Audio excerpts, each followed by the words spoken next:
Bueno, buenas tardes, buen jueves para todos. Acá estamos, como todos los jueves a las 13 horas, con el Doctor de Oro. Buenas tardes para toda la audiencia. Y como él dice, haciendo lo que nos gusta. Exactamente. Hablar de historia. Hablar de historia, leer, prepararnos, investigar, porque la historia nos apasiona, pero hay que estar preparado también para... Bueno, siempre lo repetimos y lo repetimos una vez más. No venimos a enseñar nada a nadie. Venimos simplemente a hablar de lo poco que sabemos. Sí, a transmitir. Y sobre todo... a tratar de que les toque a la gente el bichito de la historia. De que sea un disparador, de que este programa sea un disparador para que la gente se interiorice, se motive y quiera también investigar este tema. Sí, señor, aparte es fácil. Hoy cualquiera que tenga una duda sobre un hecho, sobre un personaje, sobre una batalla, sobre un acontecimiento histórico que le llame la atención, simplemente le pregunta a la inteligencia artificial, claro, y en 10 segundos tiene en su teléfono un desarrollo de la respuesta. O lo googlea y también tiene la respuesta inmediatamente. Así que bueno, con esas herramientas tratamos de que les toque el bichito de la historia a ustedes. A nosotros ya nos picó hace mucho y bueno, tratar de que seamos todos historiadores. Por una cuestión sencilla: los pueblos que saben su pasado no cometen el mismo error en el futuro. Exactamente. Y a contrario censo, los pueblos que olvidan su pasado cometen los mismos errores en el futuro, cosa que nos ha ocurrido a nosotros como país, ¿no? Pues es que el domingo, después de años, me senté a mirar la carrera de Fórmula 1. En donde corría Colapinto. Me senté a mirarlo a Colapinto. Hacía años que yo, Javier Millán y varios de mis amigos no nos sentábamos el domingo, no esperábamos la carrera como nuestros oyentes esperan seguramente, claro, el programa los jueves a las 13 horas. Claro. Yo esperé la carrera frente al televisor para verlo a Colapinto. Historia reciente. Antes nos sentábamos para verlo a Reutemann. Antes nos sentábamos para verlo a Reutemann y un poquito más acá nos sentábamos para verlo a Senna. Porque te cuento que, hablando de las efemérides de mayo, el 1 de mayo de 1994, en el circuito de Imola, curva del Tamburello, en Italia, en una práctica, no era la carrera todavía, una prueba de clasificación, un día antes de la prueba de clasificación, si mal no recuerdo, fallece en un accidente de Fórmula 1 Ayrton Senna. O'Reilly da Yuba, uno de los corredores más grandes que dio la historia. Sí, un dotado por naturaleza. Y sobre suelo mojado, invencible. Sí. Absolutamente imbatible. Por eso se le llamaba el rey de la lluvia, o como dicen los brasileños, o rey da Yuba. Ahora, hablar de Senna es hablar de Fangio.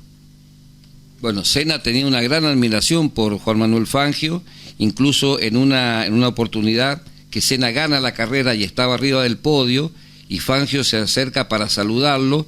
Senna salta del podio, baja, se pone al lado de Fangio y le dice: nadie puede estar por encima suyo, maestro. Así que fíjate vos la admiración que Ayrton Senna tenía por Juan Manuel Fangio. Bueno, es que entre los grandes se admiran, sí, entre los mediocres se envidian, y entre los grandes se admiran. Esto funciona así. Schumacher tuvo 7 campeonatos mundiales. Fangio tuvo 5 campeonatos mundiales. Schumacher tuvo 7. Y no fue al velorio de Senna. Fíjate que Schumacher tuvo su primer pole position un domingo después de la muerte de Ayrton Senna. Imagínate, claro, lo que era Senna. Que había sido 3 veces campeón mundial. Lo tenía de hijo a Schumacher. Bueno, un domingo después del fallecimiento de Senna, Schumacher tuvo su primer pole position y tuvo 7 campeonatos mundiales. Hamilton, que todavía corre, el inglés, Lewis Hamilton, tuvo también 7 campeonatos mundiales. Pero hay una anécdota que te puede impactar. Sebastián Vettel, que también corre todavía en la Fórmula 1, tuvo 4 campeonatos mundiales consecutivos. Único en la historia. Único en la historia. Y aparte un récord difícil de superar. 7 campeonatos de Schumacher y Hamilton son insuperables. Ahora, 4 consecutivos de Vettel es más difícil todavía. Vos sabés que eso va en contra del espectáculo.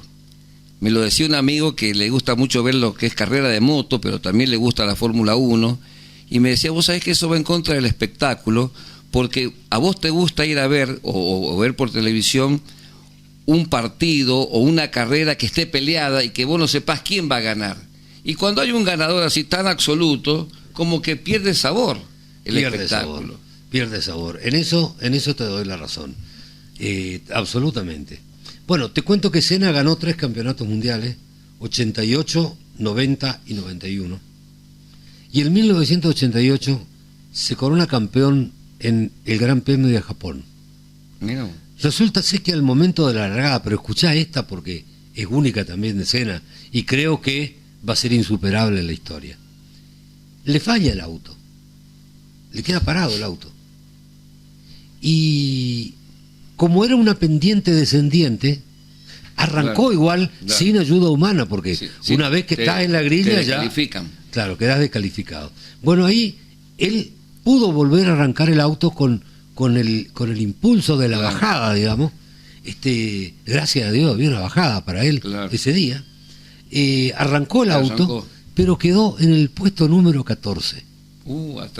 Atrás, casi último. Y al igual que en las películas, comenzó a apretar el acelerador. Hubo una llovizna que mojó el circuito. Vaya casualidad, al rey de la lluvia, al rey de ayuda, o rey de ayuda, y comenzó a pasar a todos los autos. Hubieron muchos que se retiraron, como Niki Lauda. Y terminó primero. En esa carrera. En esa carrera, sí señor. Muchos que por el tema de... Era muy peligroso correr con la lluvia.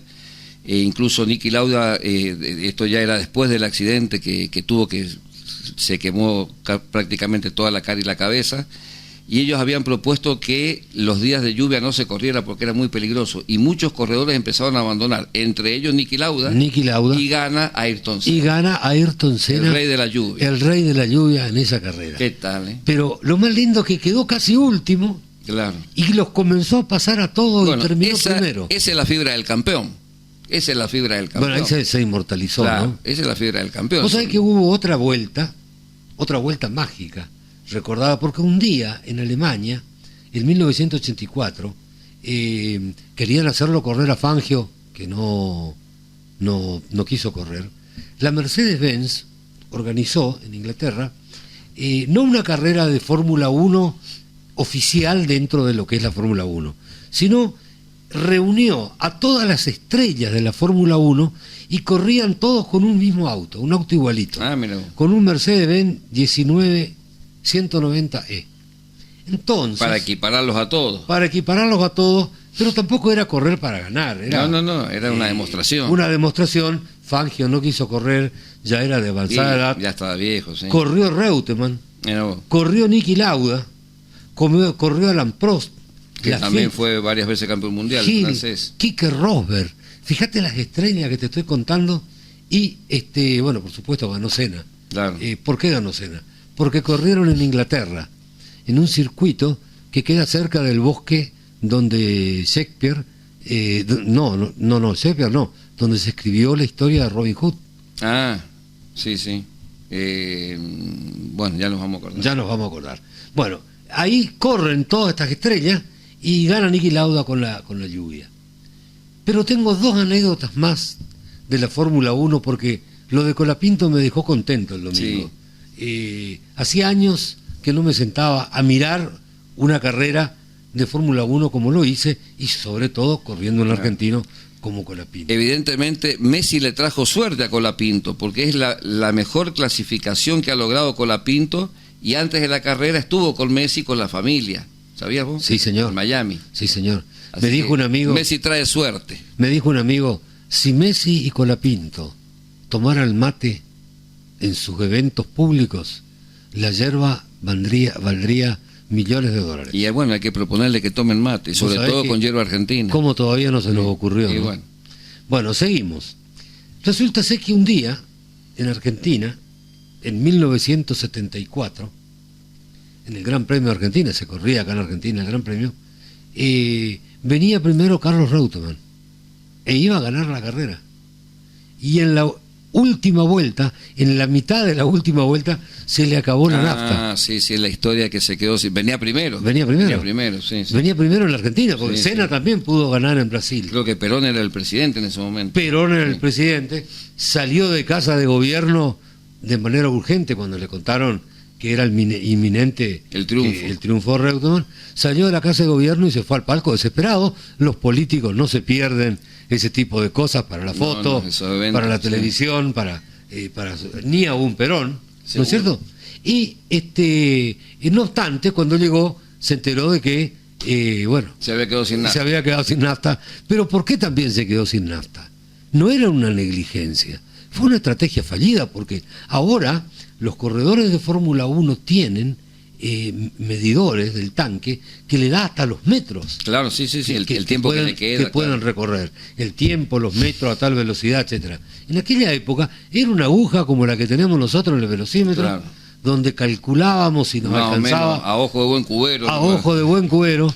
Y bueno, pobre Reutemann quedó sin nafta. Perón, no obstante, sacó partido de la situación, porque se sacó la foto con Reutemann en el Claro. palco y le dice: a usted, jovencito, le vamos a dar un contrato en YPF. Claro. Para promocionarlo, para patrocinarlo. Sí, señor. Claro. Cosa que estuvo muy bien. Solamente yo voy a agregar un sentimiento particular mío, que cuando leí eso digo: oh, otra vez más, gobernantes argentinos repartiendo la plata del pueblo a los amigos y a las personas que nosotros consideramos merecedoras. Fue un gran error de nuestra historia, Sí. sin hacer política, ¿no? Todos han caído. Capaz si yo soy político un día caigo en lo mismo. Seguro, seguro. Porque es fácil Claro. quedar bien con un amigo con la plata del pueblo. Claro. El único hombre que no hacía eso y que otorgaba pensiones con su patrimonio particular y pagaba este tipo de cosas con su patrimonio particular fue Simón Bolívar, una de las familias más ricas de Europa, que quedó pobre no solo con las gestas de Bolívar, sino con estos regalos que él hacía a personas que él consideraban merecedoras de regalo. de esos beneficios. Él otorgaba una pensión y venía el tesorero y le decía: señor, no tenemos plata. Bueno, háblenle a mi hermana, Claro. que era la administradora de su fortuna, y que le dé la pensión Que yo le prometí. de mi patrimonio. A ver.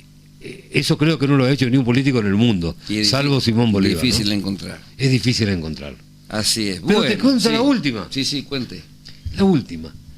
Hay un corredor de Fórmula 1 que se llamó Jochen Rindt. No es tan famoso. O sea, no tuvo la popularidad de los que nombré, de Alan Prost, de Sí, Niki Hill, Lauda, Rosberg, Lauda. Senna, Fangio, Reutemann. Pero en 1970 venía con un puntaje tan grande respecto del segundo que podía darse el lujo de perder las carreras que quedaban, las 3 últimas carreras que quedaban, podía perderlas e igual salía Sale campeón del campeón mundo. mundial. Bueno, resulta ser que tuvo un accidente en Monza, Italia, manejando un Lotus, era austríaco, ¿sí? Sí. Manejando un Lotus, tuvo un accidente en Fallece en la Fórmula 1, carrera. Mira. falleció, y no obstante eso, fechas después se coronó campeón del mundo y le dieron el título de campeón del mundo post-mortem. Miramos. Eso fue algo que leí sin querer, ahondando en el tema. Un reconocimiento a su trayectoria. Sí, así fue, amigo. Así fue la historia. ¿Qué hiciste el domingo? ¿También habrás mirado con Pinto? El domingo sí, bueno, lo pasamos en familia, vinieron mis hijos, estuvimos compartiendo, así que la verdad que pasamos muy, muy lindo. Bueno, ¿te acordás que habíamos hablado, Javier, de ir hablando de las efemérides locales? Como decimos siempre, no nos cansamos de hacerlo, la caridad empieza por casa. Y hoy hay lindas efemérides de mayo de Oberá. Una de ellas es la del Centro Polivalente de Arte, que fue fundado el 2 de mayo de 1974, mediante el decreto 3574 de la Dirección Nacional de Educación Artística de la Nación, se crea el Centro Polivalente de Arte. Su primer director fue el profesor Valdemar Edman. Y este centro polivalente de arte, que te cuento que cuando se creó, habían en el país nada más que 3 escuelas de esta característica. Mira vos. Nada mirá más que vos. 3 escuelas de esta característica. Y comienza a funcionar en lo que... Eso fue la antesala de la Facultad de Arte Claro, posterior. bueno, el Centro Polivalente de Arte no es la Facultad de Arte, Claro. es secundario. Pero y fue el reflejo tiene de una conexión, claro. de un movimiento que Sí, empezó sí, a verá hasta que llegó Y la que- Facultad de Arte. Exactamente.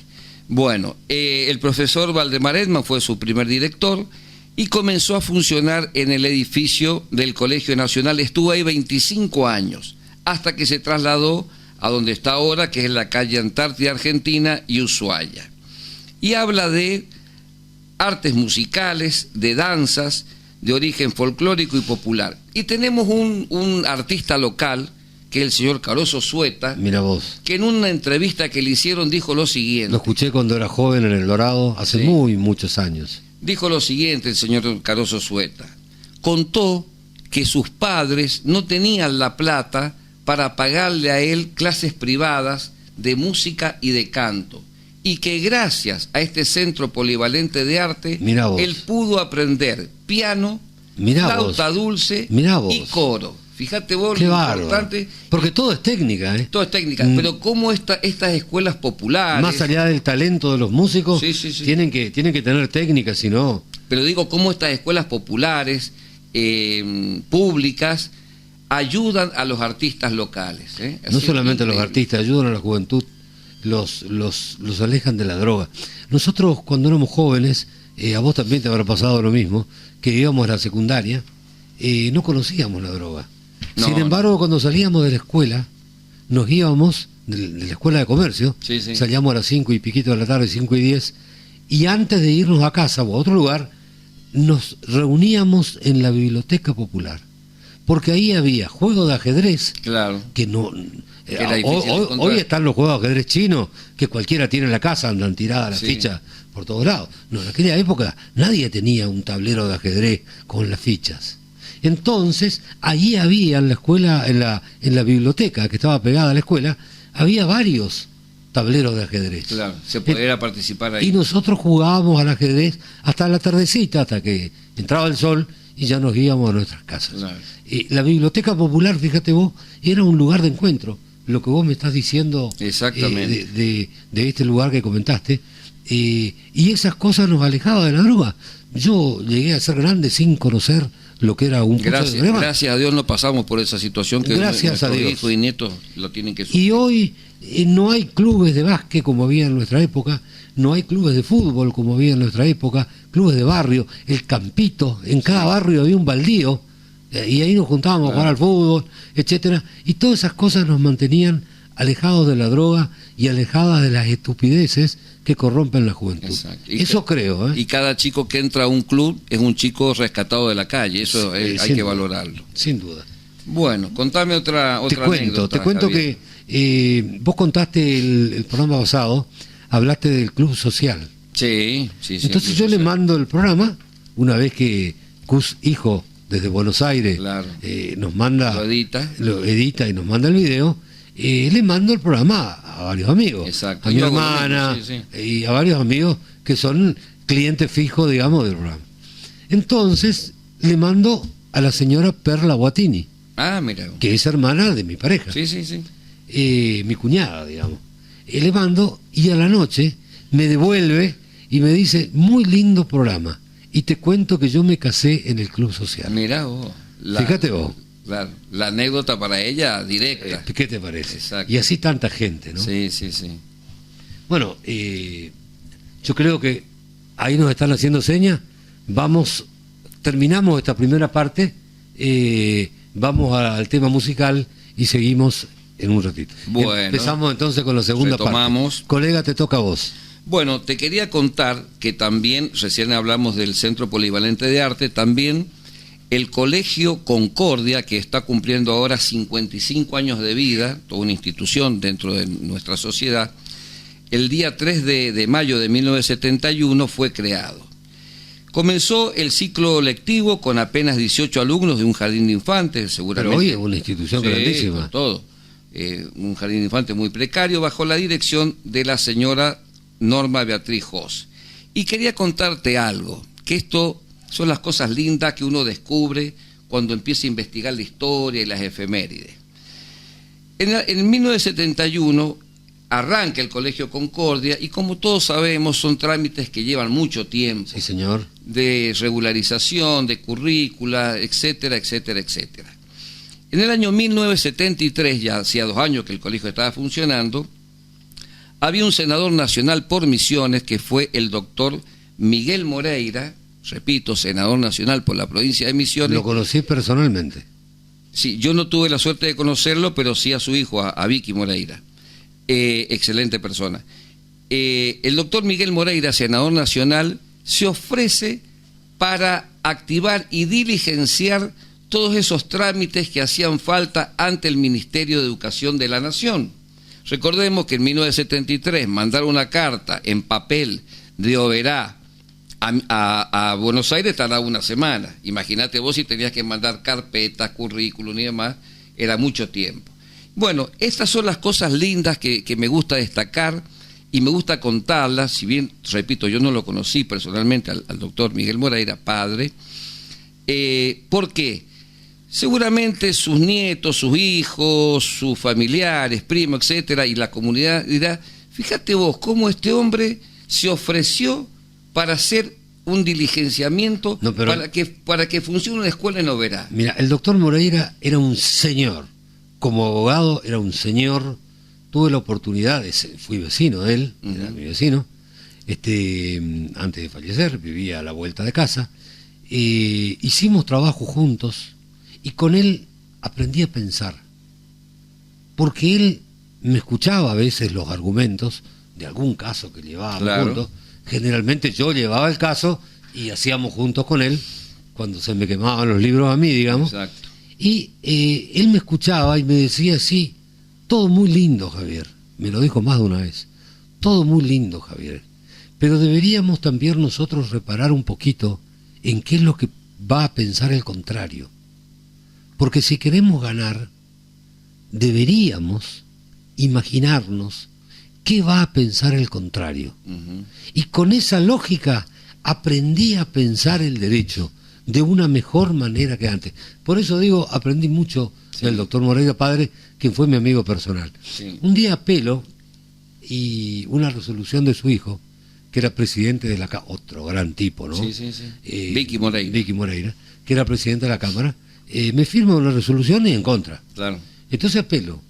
Y después de jubilado, hablando con Vicky, me dice, ¿vos sabés que aquel día hablo con fulana de tal en el superior y sabiendo que vos ibas a apelar enojado, y le digo, ¿qué dice de nosotros?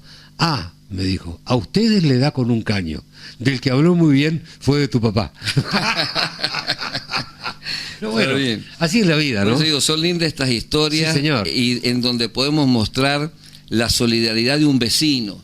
Y eso tiene que transmitirse. Tenemos que saber que estos ejemplos existieron y que son para imitarlos. Sí, señor. Sí, señor. Así que bueno, quería contar eso. Bueno, hoy 7 de mayo está el nacimiento de Eva Perón, que nació en la localidad, fíjate vos. En la localidad de Lobos, fíjate vos. Provincia de Buenos Aires. Sí, señor. Y que vino con un cantante de tangos a Buenos Aires, junto con un tal Magaldi, que fue un gran cantante de tango, que fue quien la trajo a Buenos Aires, porque imagínate que andar sola en esa época, hoy es peligroso, imagínate en aquella época, ¿no? Y fallece, bueno, en 1952, el 26 de julio de 1952 fallece.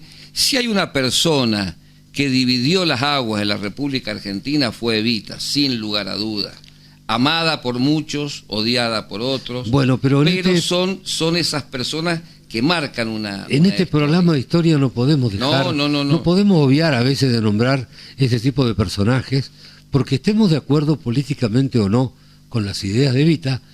Fue una gran mujer que hizo mucho por el voto femenino, y bueno, mal que mal, hizo mucho por el pueblo. Exactamente. Vuelvo a decir, regalar el dinero del pueblo cualquiera lo hace. Yo no me quiero referir a eso, pero sí recordar a una mujer que ha sido esposa de un gran presidente, importante y que... Pero también a veces no es regalar, sino es utilizar el dinero para obras. Bueno, también quiero contar que hoy, 7 de mayo, es el cumpleaños de mi suegra, Irma Rita Castilla, conocida en Oberá como Peti Matos. Así que desde acá le mando un besote. Estoy frente a mi casa. Así que bueno, Estoy en un programa de radio. son estas son las 14 y 10 en punto. Bueno, me llamaron por teléfono. Sí, está bien, eso por estar en vivo. Así que claro, bien. me llamaron por teléfono para felicitarnos por el programa y lo que hemos dicho. Llama un señor Sí. que se identificó, es amigo mío, Ujú. y bueno, me felicitó por lo que hablamos de la Fórmula 1 Ah, y bien. me dijo que él también se sentó este domingo, después de mucho tiempo, frente ver, al televisor, claro. y quedaba feo que no la atienda. No, está bien, está bien. Entonces, bueno... Es la radio en vivo. Es la radio en así, vivo. Sí, señor. es así. Bueno, ¿qué otra anécdota tenemos? si seguimos Javier? hablando de Eva Perón y de Perón, vamos a recibir 1000 llamados y Sí, seguramente... muchos a favor y otros muchos en a favor y contra. otros en Así que vamos a dejar acá nomás. Vamos a dejarla acá y seguimos con la historia que nos gusta, la historia de la patria. Vos sabés que el 4 de mayo de 1982, la Fuerza Aérea Argentina tiene capaz su mejor batalla ganada, porque en unas misiones aéreas con 2 aviones Super Ettenhard de fabricación francesa, le tiraron uno de los pocos misiles Exocet. Creo que eran 4 nada más lo que teníamos. Sí, 5 dice la ley. 5, sí. Le tiraron 2 misiles Sí. al Sheffield, el super barco inglés, el buque insignia de la armada Sí, que sí. se vino a Malvinas. Ultramoderno para el momento. Ultramoderno, y fue abatido y se hundió unos días después. El 10 de mayo se hundió. Claro. Pero el 4 de mayo de 1982 fue una gran victoria para las armas de la patria porque se dio el hundimiento del Sheffield. Créeme que el hundimiento del Sheffield avivó las ideas en Argentina de que podíamos hacerle una marca más al Tigre, aunque sea una marca más grande, y créeme que les dio un poco más de miedo a los ingleses, que como vos dijiste el programa pasado, al principio pensaron que venían a pasear. Sí, sí. Hasta que se encontraron con con la Fuerza Argentina, con la Fuerza muy Aérea especialmente con la Fuerza Aérea. De todos modos, Sí. el 2 de mayo habían hundido, el 1 de mayo ya hablamos que Sí, era sí, fue el bautismo de fuego, exacto. El 2 de mayo habían hundido al Belgrano Ujú. y al Ara General Belgrano fuera de la zona de exclusión. Exacto. Pero bueno, la guerra Por es eso- la guerra. Por eso fue considerado como un crimen de guerra. El 3 de mayo habían atacado y averiado seriamente al buque argentino Sobral, el Ara Sobral,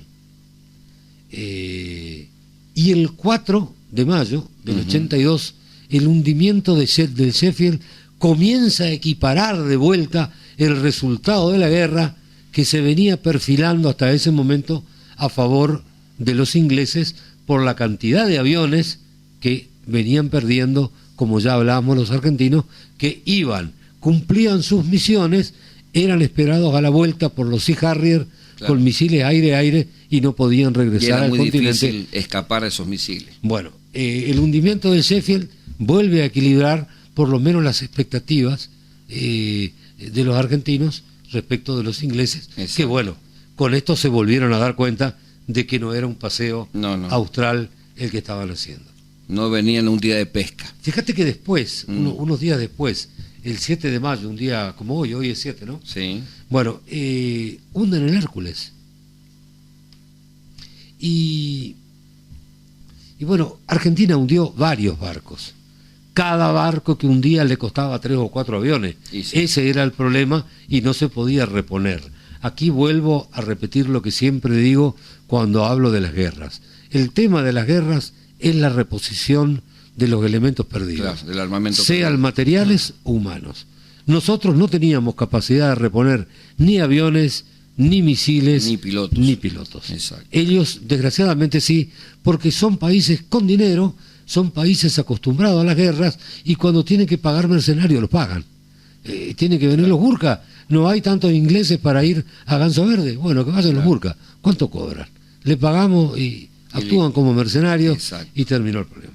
¿Qué fue lo que ocurrió? La guerra moderna. Así es. Bueno, señor. Y bueno, el 21 de mayo se produce el desembarco en la bahía de San Carlos, se producen las últimas grandes gestas de la Fuerza Aérea Argentina y comienza nuestra debacle porque la lucha terrestre, con la tecnología que tenían los ingleses, claro, de trajes térmicos, de visores nocturnos, de armas para disparar a tan baja temperatura, etcétera, dieron vuelta al resultado del conflicto. Destacando también el valor de nuestros soldados, que como bien dijiste en un programa, metido en los pozos de Zorro, ningún pozo de Zorro se rindió. Ningún pozo de Zorro, que era una defensa obsoleta. Obsoleta para ya ese momento. Ningún, sí, como dijo Jeremy Moore, ningún pozo se rindió sin haber peleado. Te quería, lo último que te cuento. El jueves que viene voy a hacerle la invitación a un excombatiente de Malvinas. Bien, bien.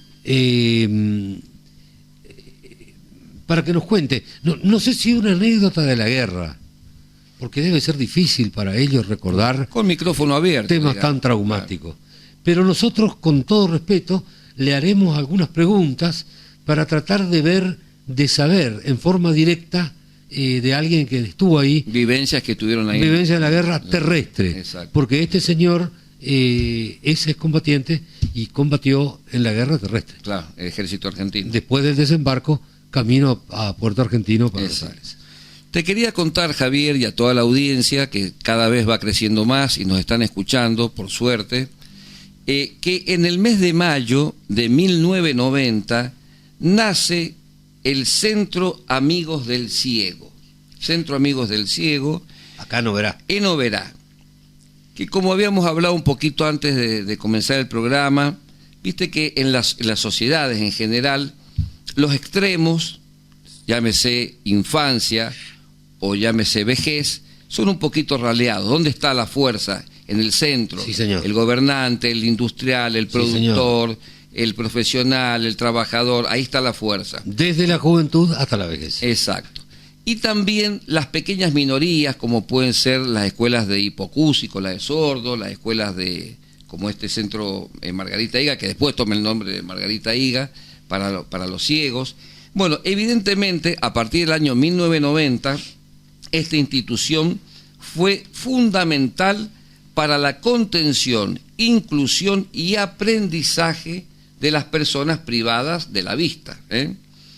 Repito, después tomó el nombre de Margarita Higa y comenzó funcionando en las instalaciones de la biblioteca pública. Mira vos. Luego pasó a la parroquia San Antonio, esta institución, hasta que hace 20 años está ubicada en la sede que tiene actualmente, que es en la calle Valles Calchaquíes 875 de nuestra ciudad.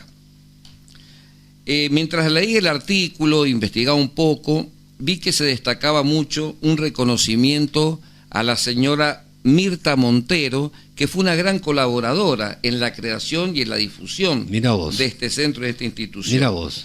Y actualmente veía, porque estos centros nunca terminan de completarse, siempre hay que seguir apoyando, ayudando, asistiendo, y leía que actualmente están haciendo las gestiones para incorporar psicólogos, fonoaudiólogos y kinesiólogos para la atención de las personas que allí asisten. Con ese tipo de dolencia, ¿no? Exactamente, pero fíjate vos la importancia sin duda, de estos centros de ayuda, en este caso de ayuda al ciego, el Centro Margarita Higa, donde se le enseña a leer en braille, donde se le enseñan un montón de actividades. Vos sabés que todos somos importantes dentro de la sociedad, ¿no? Tengamos el rol que tengamos, nuestro rol siempre es importante dentro de la sociedad. Como seres humanos me refiero, ¿no? Sí. Pero evidentemente esta gente que hace y colabora en este tipo de institutos con solidaridad social son mucho más importantes todavía. Exactamente. Porque nosotros de última somos trabajadores que nos preocupamos por nuestro patrimonio y por nuestra familia, sí, cosa que estará muy bien. Pero esta gente, aparte de hacer eso, se preocupa también por la solidaridad social, por ayudar a discapacitados, a personas minusválidas, enfermos, etcétera, y bueno, y es lindo. Tienen un rol mucho más importante que el nuestro, sin duda. Me encanta contar estas historias en donde hay personajes, personas de carne y hueso, que se las puede hablar, se las conoce, y que han dado gran parte de su tiempo, de su vida, de su esfuerzo, en ayudar a otros, como lo contamos con el doctor Moreira, como lo contamos ahora con el Centro Margarita Higa, etcétera, etcétera. Yo creo que es lindo dar estos ejemplos y que la gente sepa que a una cuadra de su casa vive una persona que dio un esfuerzo, hizo trabajo para que otros estén mejor. Sí, señor, totalmente. Un agradecimiento para ellos. Vamos, ¿otra pausa? Otra pausa, nos están haciendo señas. Bueno. Y ya hacemos la última parte del programa. Bueno, empezamos con esta tercera parte del programa. Escuchábamos recién en la cortina musical fragmentos de la ópera Evita. Una gran obra de arte, una gran canción que no solamente fue interpretada por artistas argentinos, sino también por grandes artistas internacionales. Madonna fue una de las que Madonna, sí, que hizo de Evita y era cantante. Antonio Banderas, que participó en la obra, exactamente. Hizo de Guevara, y por otros, o sea, una canción realmente espectacular. Ha trascendido los límites del país. Los argentinos le llaman ópera de Evita, y bueno, internacionalmente se conoce esa canción, como nos gusta a muchos argentinos, cantada por Madonna. Don't Cry for Me, Argentina. Mirá, no llores por mí, Argentina. No llores por mí, Argentina. Bueno, volviendo a la historia patria, la historia linda, sí, con la que empezamos el programa, ¿no es cierto? Sí. Toda historia es linda cuando se le puede sacar algo provechoso. Sí, acuérdate, todos tenemos luces y sombras. Y por ahí, nosotros en nuestra escuela primaria nos mostraron que nuestros próceres solo tenían luces. Y fue un error, porque tenían luces y tenían sombras. Sí, señor. Nosotros tratamos de equiparar eso en lo que sabemos. De humanizarlo. Bueno, te cuento que el 3 de mayo de 1784 nace el señor Vicente López y Planes. Ah, bien. Que fue el autor de la letra del himno nacional argentino. Exacto. Cuya música había sido compuesta, o fue compuesta después, por Blas Parera. Por Blas Parera, exactamente. Bueno, el himno fue aprobado por la famosa asamblea del año 13. Exacto. Y fue conocida como la Marcha Patriótica. Como la Marcha Patriótica, fue, sí, claro, sin duda. Bueno, y fue estrenado, o sea, tocado y cantado por primera vez en la casa de Mariquita Sánchez de Thompson. Que era todo un evento social en Buenos Aires. Una argentina, sí, muy conocida socialmente, casi viuda de un inglés, Thompson, claro, de mucho dinero. Tenían una casa donde hoy es Florida, la peatonal de Florida, sí. Y hay una placa en calle Florida donde recordando el lugar que era la casa de Mariquita Sánchez de Thompson y donde se estrenó el himno argentino. Y fíjate, Javier, la importancia de esto, porque recordemos que allá por 1813 estaba en pleno auge la Revolución de Mayo. El Ejército del Norte empezaba a formarse o a gestarse el famoso Ejército de los Andes, si bien actúa tiempo después. Y qué importante era poder identificar a la tropa argentina, a la tropa patria, a la tropa propia, ¿con qué? Con la bandera. Con la bandera. Con el escudo. Con el escudo. Y con el himno. Y con un uniforme. Con un uniforme, exactamente. Que no fue uniforme, valga la redundancia, en todos los ejércitos. Claro. Pero que por lo menos con la bandera, con el himno y con el escudo, se comenzó a identificar, claro, del ejército. Lo propio. Claro, comenzó a identificar lo nuestro. Porque fíjate que después de 1810... los sellos que habían eran todos sellos españoles. Sin duda. Entonces quedaba flojo poner un parte o una comunicación y poner un sello español. Sí, señor. Entonces, sí, bueno, ahí necesitamos los símbolos, necesitamos un escudo que justamente para ponerle el sello y poder rubricar. Necesitamos una marcha patria, como patriótica, como bien dijo la Asamblea del año 13, que nos identifique, que nos una, señor. Y necesitamos una bandera, el pabellón nacional. Que lo creó Belgrano en las costas del río Paraná, en las barrancas de Rosario. Exacto. Donde hoy está el monumento a la bandera. Sí, señor. Así que bueno, fíjate vos la importancia de esa identidad, ¿no? Hoy uno lo puede ver, salvando la diferencia, en lo que son los equipos de fútbol, que tienen su camiseta y sus cánticos, que son propios. Sí, señor. Bueno, nuestro ejército necesitaba símbolos, la bandera, el escudo y la marcha. Que nos diferencien. Sí, vos sabés que de todos modos, yo siempre pienso, ¿no? Y digo, Argentina fue un país tan grande, que llevó su bandera a medio continente exclamando a su paso libertad. Hoy tiene el 40% de pobres. No quiero echar la culpa a nadie en particular, creo que todos somos culpables, absolutamente todos. No nos salvamos ninguno de la crítica, pero ese es el recorrido histórico que ha hecho Argentina desde la grandeza de estos años hasta los avatares que estamos teniendo en los últimos años de nuestra nación. Así fue, amigo. En 1853, en mayo de 1853, se sancionaba la Constitución Nacional. Sí, se promulga por primera vez la Constitución Nacional Argentina. Que hay que aclarar, ya lo hicimos en el programa anterior, que es la Constitución que hoy está vigente, porque esa Constitución que se promulgó en mayo de 1853 está vigente con las modificatorias. Claro, tuvo una historia también. Sí. Resulta ser que fue sancionada en el 53. Fue derogada en 1949 en la presidencia del general Perón, fue suplantada por la Constitución de 1949, donde se incorporaron un montón de derechos sociales y laborales. Luego, en 1955, con la Revolución Libertadora que lo derrocó a Perón, fue derogada la Constitución de 1949 y vuelve a tomar vigencia la del 53. Reimplantada nuestra Constitución de 1853 con el agregado del artículo 14 bis. Exactamente. Que es un compendio de los derechos sociales y laborales que había reconocido la Constitución de 1949. Y que no hay que cansarse de decirlo, hay que respetar el artículo 14 bis porque pone reglas claras en la relación laboral de los trabajadores argentinos. Bueno, sí, señor. Después vuelvo sobre el particular.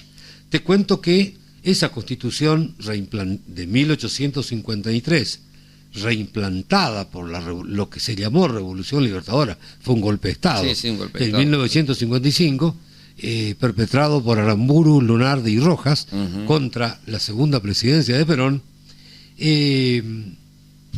vuelve a sufrir una nueva modificación. En 1994 se hizo una convención constituyente en Santa Fe, luego del Pacto de Olivos, firmado entre Alfonsín y Menem, que acordaron, entre oficialismo y oposición, modificar la Constitución, y acordaron, para no modificarla de cualquier manera y que pueda salir un mamarracho, se acordaron los puntos que se iban a modificar, cómo se iban a modificar, y bueno, así se hizo en la última reforma. La figura del jefe de gabinete surge ahí. Jefe de gabinete surge ahí, surge un tercer senador. Exacto, se incorporan los pactos internacionales. Tienen rango constitucional. Se le da rango constitucional. Que está por encima de las leyes nuestras, al mismo nivel. De todas las leyes. No, por encima de las leyes, pero al mismo nivel de la Constitución. Al mismo nivel de la Constitución. Exacto. Pero me equivoqué. Te dije de todas las leyes pensando en que al incorporar los pactos internacionales se incorporó el tratado de las convenciones internacionales que dan jerarquía, supremacía absoluta al superior interés del niño, cuyo interés está por encima inclusive de la Constitución Nacional y de los tratados internacionales. Niños, niñas y adolescentes. Sí, señor.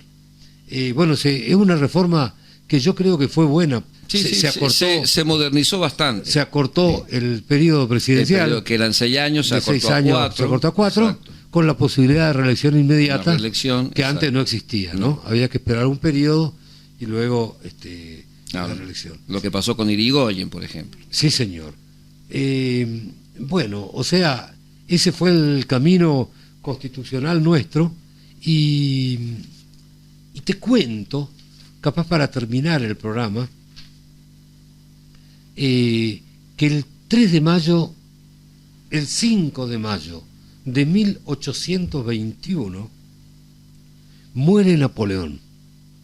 Napoleón Bonaparte. Napoleón en Bonaparte. Santa Elena. Se hizo la Revolución Francesa, Ujú. repartió sus principios de libertad a todo el mundo, nos dio como ejemplo a nuestra revolución sus principios libertarios, Sí. pero aparece un dictador en Francia, Napoleón, que deroga la Constitución francesa, no la respetó al menos, Claro. y se transformó en un emperador de Francia, Sí.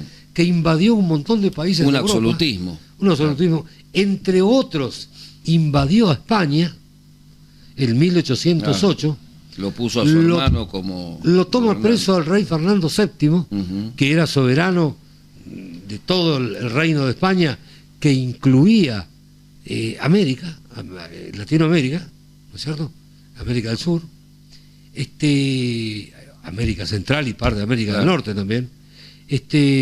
Lo pone preso a Fernando VII y pone a su hermano, José Bonaparte, Conocido como Pepe Botella. Pepe Botella. Por lo ¿Qué borracho. tal? Sí. ¿Qué tal eso, no? Le pone como emperador de España. ¿Y eso a qué dio lugar en España? A que se organizaran juntas en las distintas ciudades para reemplazar el poder del rey, O sea, que se había perdido porque estaba encarcelado. las juntas de gobierno, exactamente. Se habían instalado juntas de gobierno, entre ellas la Junta de Sevilla. Exacto. Cuando avanza en la ciudad de Sevilla, cuando avanza el ejército napoleónico y ocupa más territorio peninsular en España, esa junta se traslada a una isla, como Claro, huyendo de los huyendo, franceses, sí, sí, sí. y se llamó Junta de Cádiz.